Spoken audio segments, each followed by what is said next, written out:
This is I Love Black People Radio on HUR Voices, Sirius XM Channel 141. I Love Black People is more than a radio show. I Love Black People is a call from our ancestors to protect us from racial profiling all across the world. Go to iloveblackpeople.com and become a member today. Membership empowers you to live fearlessly and protect Black people globally from racism and xenophobia. Join us today and become a member of our global network with an online global green book with Black-owned and Black-friendly businesses to protect you and your community. Membership is free, and with you, we will become 10 million strong worldwide. I am because we are. Special thanks to AFLAC for supporting I Love Black People Radio. Welcome to another edition of I Love Black People, and we appreciate everyone who's continued to be on this journey with us and supportive of us and giving us so much content and so many ideas of what we could do to improve the quality of life of our people globally. And it's just a true pleasure to be here to be of service, to share, and to be a part in a way that's very meaningful. As you know, I'm the co-founder of I Love Black People, and our exciting news is we're actually going to have our official launch on the 29th of November. We got our app. We've been, of course, we built our network, then we built our app, and we're, really close to closing out the beta. We've been getting a lot of feedback through the homecomings. We've participated, of course, at Winston-Salem State. We participated with Howard University and Tuskegee. And of course, I attended Howard University and Tuskegee. So these are very near and dear places to my heart. And we really are here to celebrate the culmination of the efforts that actually takes to build. So much of the tech world, talks in a very esoteric or kind of abstracted way.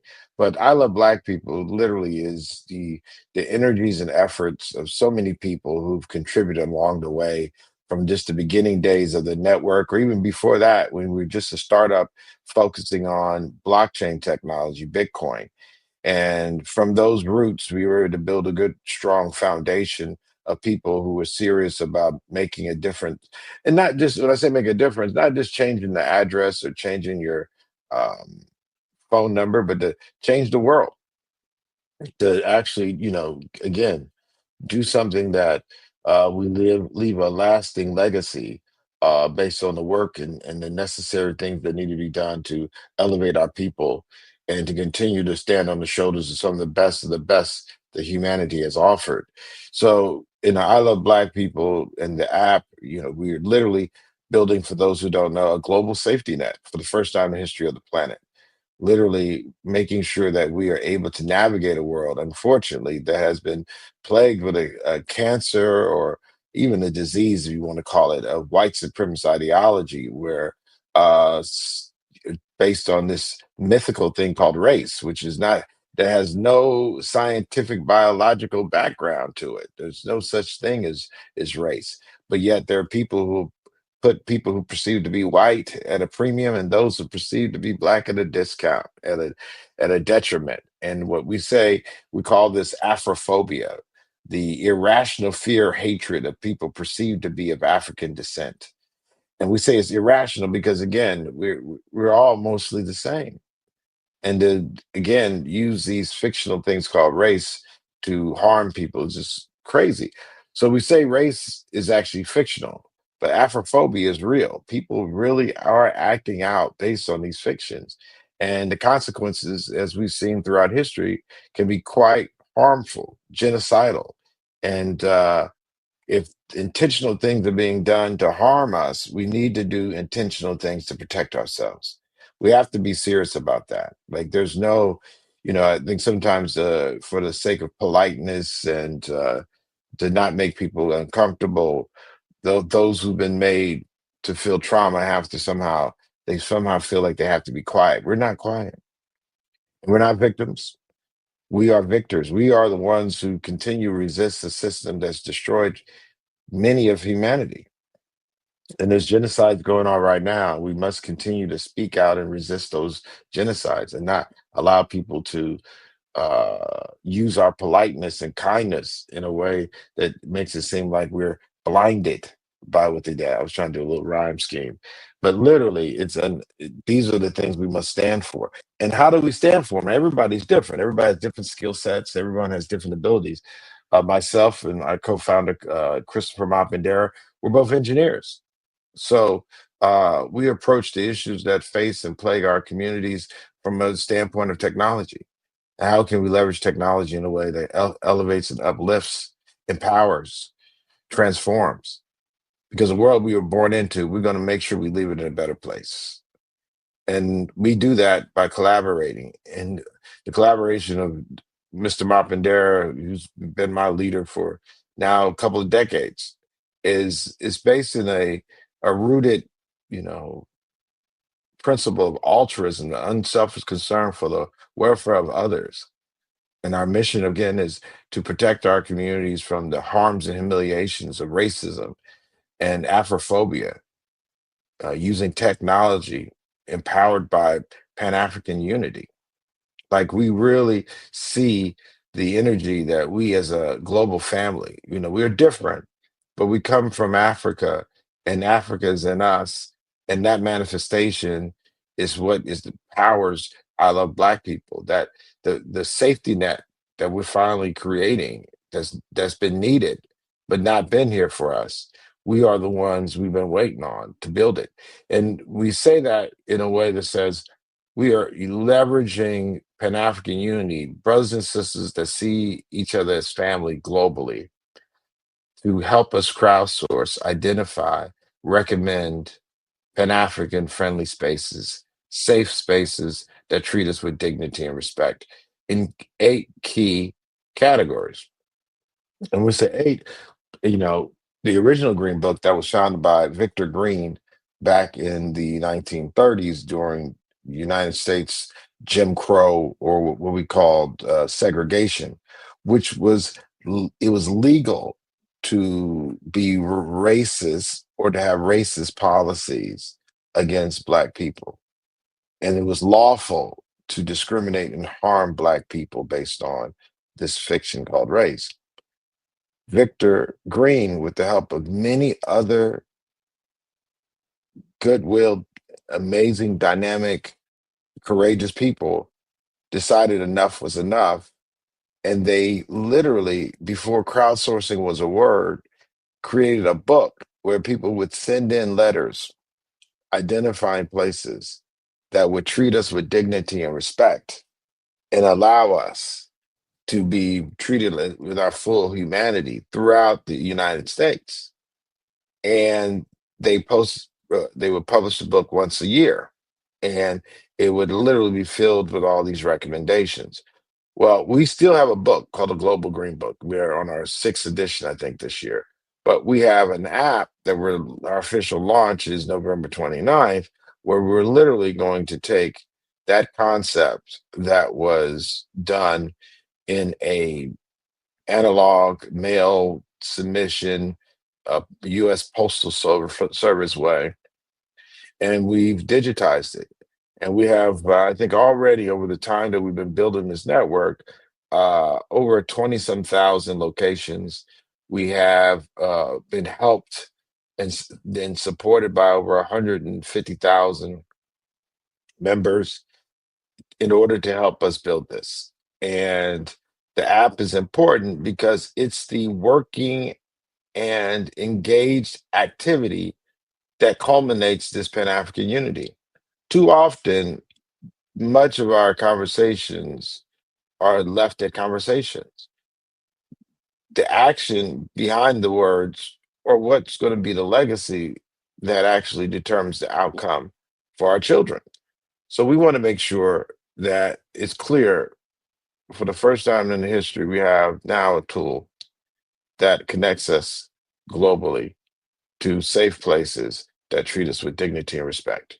And as I was referring to the 8 categories, the original Green Book focused on transportation, places to stay, and places to eat, which is key when you're traveling. And again, some people have a misnomer. They think the original Green Book was a Black business directory. It wasn't. It was very narrowly focused on key areas. And these key areas were especially important when we were traveling because that's when we were vulnerable to this racist society that had legal racist policies and laws. Sundown towns where it was lawful to arrest us for just being outside, and places that would make us go around back and that would harm us and lynch us, kill us. Like these are terms of life and death. This is not about sharing the black dollar in some capitalist fantasy, And I say capitalist fantasy in the sense that there's no way to rich your way out of this system white supremacy ideology. There's no number, there's no amount of money. There's You name the rich black person, I name you some people who've been persecuted too. So it's one of those things where people think, and in the actual directory of the Green Book, it was not. It was many businesses that were not black owned. I've not done the percentages, but throughout the 30 years, there's been overwhelmingly non-black businesses owned in this in the Green Book, because again, we're talking about globally, excuse me, all over the country, and there was many places where black folks didn't have the businesses. Okay. So in that case, what do? You still need those facilities. So it was a culmination of black owned and black friendly spaces. And that it was the key that tied it together. It was the way you treated our people, not the money. It was the people. With that being said, we've extended that and expanded it. Of course, because it's digital, we can actually update not just once a year like the original Green Book, but we can update in real time. In addition to that, we're also able to give people an opportunity to expand beyond those three categories of transportation, accommodations, and places to eat food. We've included now healthcare, finance, education/slash childcare, beauty, and legal. So, in all these areas that are key in your everyday life, we want to make sure you're safe. And travel is just one vulnerability. As we saw in COVID, you could be at your home, you could be in your hometown and be victimized. And you're vulnerable when you're sick. And that's the wrong time to meet a racist person saying that they're going to help you. You want to make sure that when you're sick, the people are treating you, seeing you in your full humanity, and not, again, experience some of the things that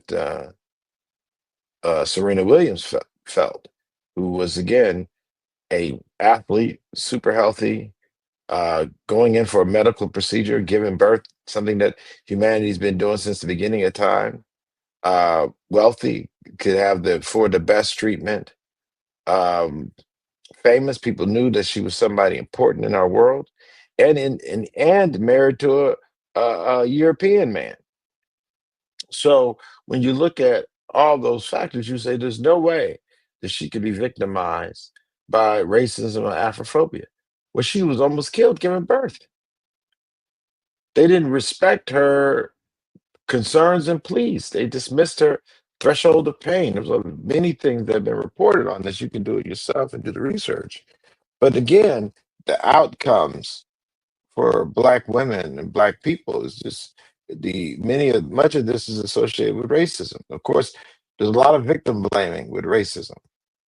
And they'll really say, "Oh, they didn't eat right." Well, there's plenty of people who don't eat right, no matter what race. There's plenty of people who didn't do this right. They should have said more about this. And same thing with police brutality. They're resisting arrest. There's so much victim blaming, And I tell people it's very clear, and this is in environments with when I'm talking to all men, not a woman in sight. Rape is caused by the rapist. It's not caused by late night alcohol, not caused by dresses, short or long. It's caused by rapists. And I have taken that concept and I realize oppression is caused by oppressors. I don't care if you can't read, if you have any money, if you um, don't have a formal education, you don't deserve to be harmed and humiliated. people shouldn't hurt you because you don't have money or a job. The cause of oppression is oppression, the oppressor, not the person who's who's the point of the attacks. And so when we're talking about these key areas, be it traveling or being sick, or you're in a situation where your rights are being violated, you need good legal counsel that's not going to treat you as being guilty until proven innocent. So it's important that we have the safety net to help protect us from those things that are out there. And again, the uncertainty that comes from that, not knowing, that adds to the stress and the trauma. And again, we're oftentimes blamed for it. Like there's a history that we are very aware of our mistreatment. So it's in many cases, our behavior is rational to be skeptical of these places. But again, in that stress, that health and well-being that we deserve from all this trauma, having a safety net helps with that. That you can now look at this app and identify places where other brothers and sisters say, "Hey, this place will treat you right. Go check them out." And that's what we need us to do. Share that information. That is key. This app is nothing without you. This app is everything because of you. And that part is the part that's key, because early on in this app, we're going to need you to share your Black friendly places, your favorite doctor, that lawyer that you always can count on, in your family or otherwise. Again, the babysitter that would not harm your children. Because again, these are critical things. Your children are vulnerable. They don't have agency. We want to make sure we have great childcare and education. These are things that we can, with our own hands, can do. We don't need to wait for somebody.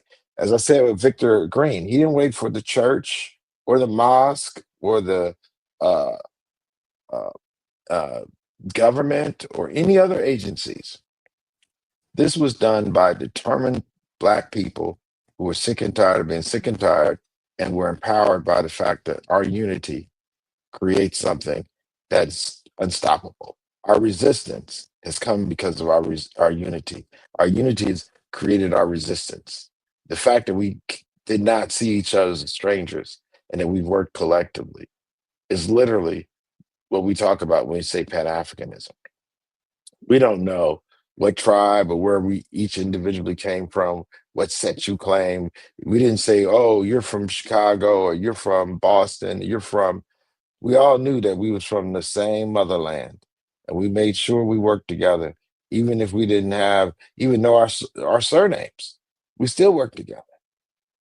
So again, there's a very strong supernatural, I would even say, power that's made us uh, create a resilient resistance that's allowed us to overcome so many obstacles that have destroyed other people. And each generation out of relative obscurity must fulfill its destiny or betray it. That's Frantz Fanon. We are the ones now who are responsible for taking our community a step forward, to take us to a place that we haven't been, with the power and strength of our unity. And the unity we're talking about is not unity where we all think alike. The unity is us in our own way sharing information so that other brothers and sisters can benefit from it. Your favorite food spot or your famous farmer market, or it might be a farm that produces food that hey, these people love us. These are things that we all can contribute just by pulling out our phone and sharing the information, signing up, letting people know about it, getting your friends involved. And the more folks we got involved that are concerned about our people, the better we can organize. Because this may start here, but doesn't stop here. Things like what we saw recently in Jamaica, where we've seen hurricanes, and then you see all these, international NGOs come out and say, "Send us money so we can help your brothers and sisters." Well, we can send the money to our brothers and sisters, because now we're building a network of food places in Jamaica already. They can already help get the food out. Transportation companies already get the transportation to get the people what they need. We're now connecting directly with each other in a way we couldn't do before, globally, and with a purpose. So often we see social media and technology used for nonsense, to promote conflict, to promote all kinds of things. Again, and I'm not holier than thou. I'm just saying we definitely need spaces where we can be quite serious about, that we can be quite focused about our survival, our ability to thrive, our ability for our children's children to have the world that they deserve. And that is something that we have to do intentionally.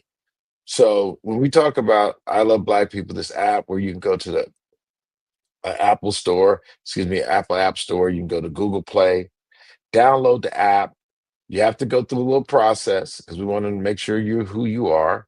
And with a little registration, you got to do that, verify your information.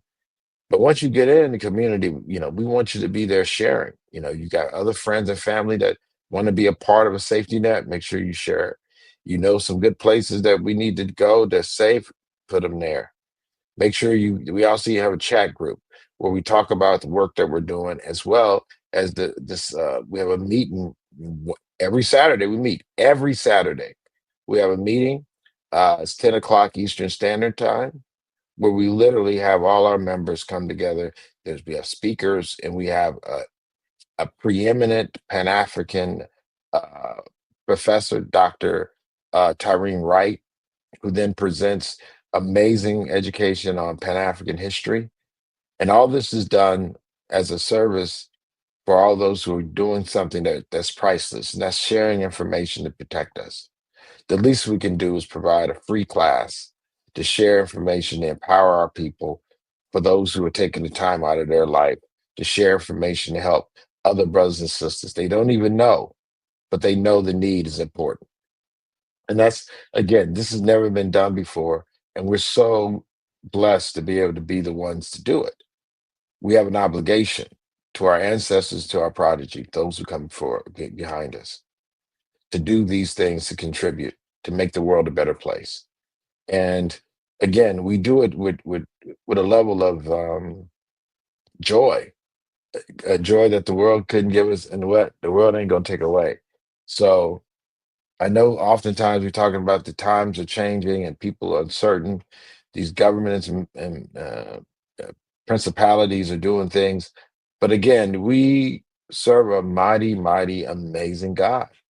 And being created from God, you know that they might come up with things that make it difficult and hard, but we're unstoppable. Look at what our ancestors have come through. It lets you know we built a certain way. And that is not something we're just going to rest on our laurels about. We use that as inspiration to continue that resistance, to continue to hold the world and ourselves accountable to the image that we were made in the likeness of. So we know we can do better. We know this is not the best that can be done. And that being said, we are taking deliberate action. We're not just talking about it.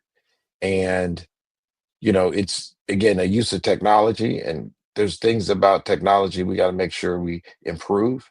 There's projects we've been working on. As you know, I was just in China. We're investing and supporting a Black woman founder startup in Zimbabwe with solar. So that's key. Just got back from Tuskegee University. As you know, we've been supporting Tuskegee as an incredible pride of the Swift going south, but also the fact that it's been key with Booker T. Washington, who was a Pan Africanist in himself, 1881, and we're literally supporting the university and making sure that we had students as well as the staff and faculty, who literally the staff and faculty of these HBCUs dedicate a life. We may, as alums, give back money, but many of these staff and faculty give their lives, something they're not going to get back. They give their whole entire life to wake up every morning in Macon County, Alabama, as an example, in Tuskegee. And so when I meet these folks and see these folks, I'm so um, humbled by their contribution. So to do some type of monetary contribution, I think it pales in comparison, and giving a life, entire life, to a cause very noble, but at the same time, a cause that takes so much rigorous work and oftentimes is not as thankful. So I think it's important that we continue to build on that. And then, of course, in Washington, D.C., with our work with the Black Blockchain Summit, something that's never been done, that was never done before, a legacy that still continues where we convene some of the best and brightest to solve the problems in our Black communities using a technology that's still super new. But we've definitely been engaged in blockchain and Bitcoin and those things. So we want to make sure that we keep spreading that and sharing that good news of the work we're doing and the work that needs to be done. Because we know we got a global safety net that's here. That if anything happens, we got you back and you good. That's what the type of world we're talking about. Where you go and you can just breathe with a sigh of relief, like, man, this is a great place. And no matter what happens, I got access to a safety net that's empowering me throughout the world. And that's what we are doing with your support. We're so proud to be able to launch it very soon. And that being said, as I always say, I am because we are, and we're so thankful for all that you do for us. And thank you.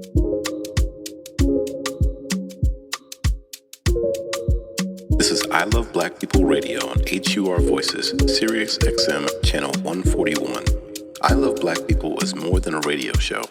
I Love Black People is a call from our ancestors to protect us from racial profiling all across the world.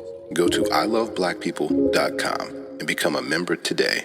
Membership empowers you to live fearlessly and protect Black people globally from racism and xenophobia. Join us today and become a member of our global network with an online global green book with Black-owned and Black-friendly businesses to protect you and your community. Membership is free, and with you, we will become 10 million strong worldwide. I am because we are. Special thanks to AFLAC for supporting I Love Black People Radio.